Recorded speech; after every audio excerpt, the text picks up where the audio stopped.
नमस्कार मित्रांनो, मी चालक श्री जावेद बाबासाहेब बागवान, इचलकरंजी आगार, कोल्हापूर विभाग. मित्रांनो, अशोक लेलंड BS6 ह्या गाड्या पूर्ण महाराष्ट्रभरात आलेल्या आहेत. मित्रांनो, आज मी कर्तव्य बजावत असताना मला जी अडचण आली की तुम्ही आपल्या प्रवाशांची सेवा करण्यासाठी अहोरात्र तुम्ही रस्त्यावर आपलं कर्तव्य बजावत असता. भविष्यात तुम्हाला कुठं जर अडचण आली, आज मी कर्तव्य बजावत असताना गेअरदांडकीची केबल तुटलेली होती. मी जवळजवळ तास 2 तास आज रस्त्यामध्ये होतो. मित्रांनो, या BS6 अशोक लेलंड BS6 मध्ये हे गेअरदांडक्यासाठी केबल आलेले आहेत. यातील हे दोन केबल आहेत. दोन केबल आहेत.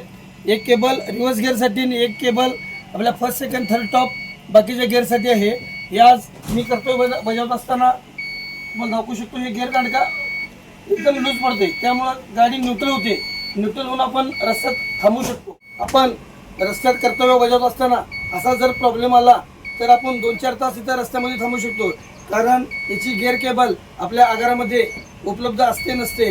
नाहीतर एखादा कंपनीतून मागून घ्यायला लागेल किंवा आपण स्पेअर पार्टच्या दुकानातून एखादा आणायला लागेल आणि त्यावेळी आपल्याकडे मेकॅनिक सुद्धा त्यासाठी उपलब्ध नसतात. त्यामुळे मी आपल्याला सांगू इच्छितो की त्यासाठी आपल्याकडं 10चा पट्टीपाना असणे हे गरजेचं आहे. सर्वांना आपल्या विनंती आहे की 10चा पट्टीपाना आपण जरूर ठेवा. 10चा पाना आपण या प्रवासी दारातून आत आल्यानंतर 4 बोल्ट असतात, 1 2 3 4. त्यावर जो आपला बोनटचा पत्रा असतो तो पत्रा असा हे 4 नट 10च्या पट्टीपाण्यानं आपण हे पत्रा मित्रांनो असं काढून ठेवू शकतो. आणि समोर आपण हा गिअर बॉक्स बघा. गिअर बॉक्स आहे, हा आहे आपला फर्स्ट सेकंड थर्ड टॉप बाकी सर्व गिअर. आणि ह्या रिव्हर्स गिअरसाठी अशा या 2 केबल या गिअर बॉक्ससाठी येतात. मित्रांनो, भविष्यात गाडीची जर गिअर केबल तुटली तर ही गाडी न्यूट्रल होते. आपण भविष्यात आपल्याला वाटत न थांबता गाडी आपण थांबल्यानंतर प्रवासी वटवल्यानंतर हे गिअर आहे जे मागं पुढे होत्यात लिंकेज, गिअर लिंकेज, हे गिअर लिंकेज आहे मित्रांनो. हे मागं पुढे घेतल्यानंतर गिअर पडतात. तर भविष्यात तुम्ही सुद्धा असे ढकलून एका गिअरमध्ये तुम्ही ही गाडी आगारापर्यंत आणू शकता.